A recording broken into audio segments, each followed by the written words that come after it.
avec Marc Inizan, juste après la pause dîner. Malheureusement, le PT c'est fini. Ouais, je viens de sortir sur un coin flip standard, quoi. Donc ouais, un joueur en début de parole relance, un autre call, je squeeze, j'ai plus le montant exact pour chauve en fait, avec la folle et kitty. J'ai paire de 7, je me fais payer par as-roi. T'avais 13 000 et les blindes c'est quoi? Alors les blindes c'était 300-600. Ouais, 20 blindes, ouais, 22 blindes. Il y a une raise à 2000. Là c'était. Enfin, c'est vrai qu'il relançait assez cher en début de parole et tout, mais c'est vrai que j'hésitais à chaud en fait. Mais il y a un autre qui a call en fait. Du coup il y a pas mal d'argent à récupérer si jamais les deux fold quoi. C'était probable que je sois payé par un en tout cas. Et bon, je me fais payer par celui qui a payé la relance, pas celui qui a relancé, qui a as en fait. Et ouais, je perds ce point de flip quoi. Donc ça suffit pour moi.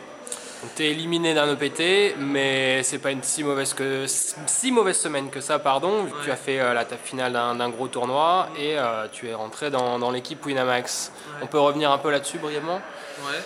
Alors depuis le partout, je crois que Winamax me suit un peu, Stéphane Matteux. Enfin, j'ai entendu dire que Stéphane Matteux s'intéressait un peu à moi tout ça, donc en fait, je m'étais dit si je faisais pas de résultats partout, j'allais plus jouer online en fait, faire un peu moins de tournois live. Et du fait que je sachais en fait, ça m'a motivé à continuer un peu les tournois live. Je me dis si je fais un résultat au World Series Europe ou à l'EPT Londres, peut-être que je peux décrocher un sponsor. Donc je suis allé au World Series Europe. Parce que quand un pro comme toi joue les tournois, surtout si c'était un tournoi très cher, 10 000 livres sterling, ça fait quoi, genre 12-13 000 euros. Ouais, tu as recours au stacking ouais. ou Alors, sur ce tournoi, vu que c'est un field vraiment dur, il y a trop de joueurs, sur le long terme, c'est pas forcément un tournoi où je vais être énormément gagnant. Du coup, j'ai vendu pas mal de parts pour ce tournoi, j'ai dû vendre 65% je crois. Et du coup, forcément, je récupère pas énormément de mes gains, mais l'important, c'est surtout le sponsor en fait. Donc c'est pour ça que je l'ai fait et je suis content. Et alors, le fait de rejoindre une équipe, ça change quelque chose pour toi? Il y a un aspect, tu vois, j'ai envie de dire communautaire, social, au fait de rejoindre une équipe, c'est important aussi? Ouais. Puis bon, c'est pas n'importe quelle équipe, c'est aussi une belle équipe qui est créée depuis 3 ans maintenant, avec d'excellents joueurs. Et les côtoyer, déjà, ça me permet aussi d'améliorer mon niveau de jeu. Et ouais, c'est juste génial, quoi.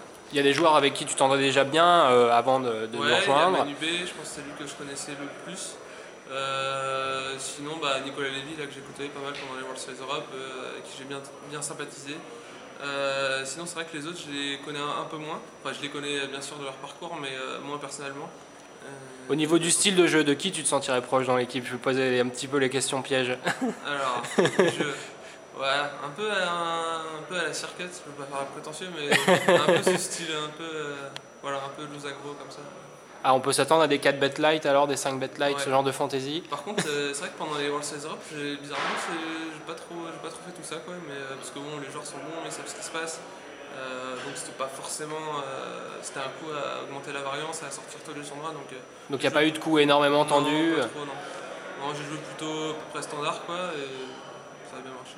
Mis à part le dernier coup que tu as joué, essaye de nous raconter le coup le plus important justement dans ce main event où tu as joué quand même 5 jours. Il y a un coup que tu oublieras jamais, que ça reste gravé, peu importe que ce soit un coup de chat ou un coup de skill ou... Non, je sais pas, il n'y a pas de coups qui m'ont vraiment marqué, quoi. Il y a un coup qui a été très important pour moi, je crois que c'était au jour 1, où on était en milieu fin de journée et je me suis retrouvé enfin j'étais monté à 107 000, tapis de départ 30 000. Et je me retrouve dans un coup en fait où je tribette un joueur assez agressif avec une paire de valets.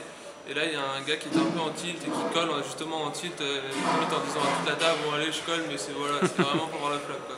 On lui paye et le lanceur initial squeeze en fait, back raise squeeze.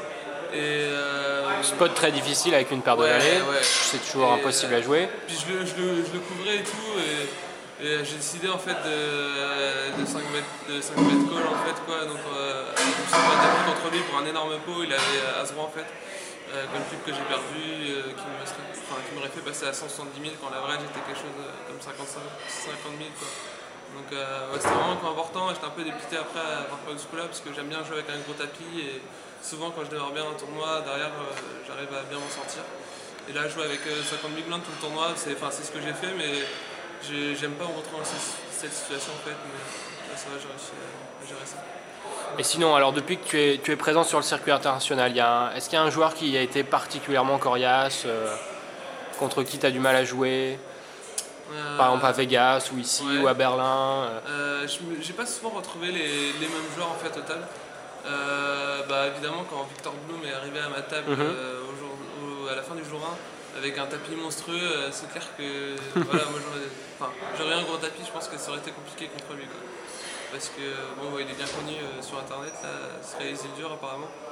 Donc ouais contre lui ouais, ça peut être très dur. Non mais sinon non, il n'y a pas de joueur vraiment particulier.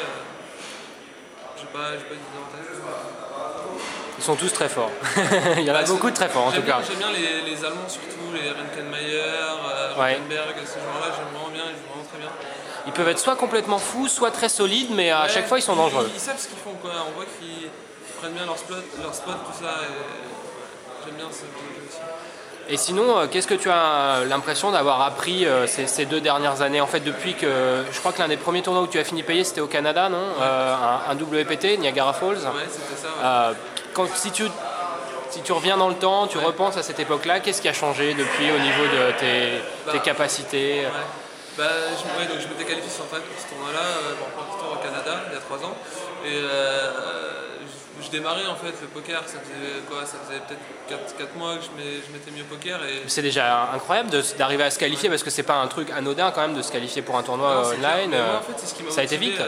c'est ce qui m'a motivé en fait en regardant les World Series à la télé, c'était de faire des tournois live comme ça. Donc moi le online c'était le moyen justement de découvrir le live en fait, d'essayer de me qualifier pour les tournois live.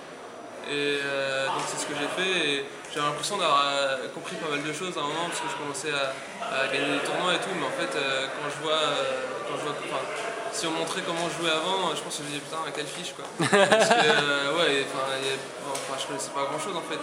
J'étais juste peut-être meilleur que quelques autres joueurs, quelques réguliers qui jouaient les tournois à 5-10 $, mais j'étais vraiment pas terrible non plus quoi. Je pense que le niveau global a beaucoup évolué ces dernières années quoi. Tout le monde a Ça va très très vite, ouais. Ouais. C'est vrai qu'on voit sur les OPT comme ça, il y a de moins en moins de fiches quoi. Donc ouais, Il faut s'adapter ou soi-même devenir un fiche.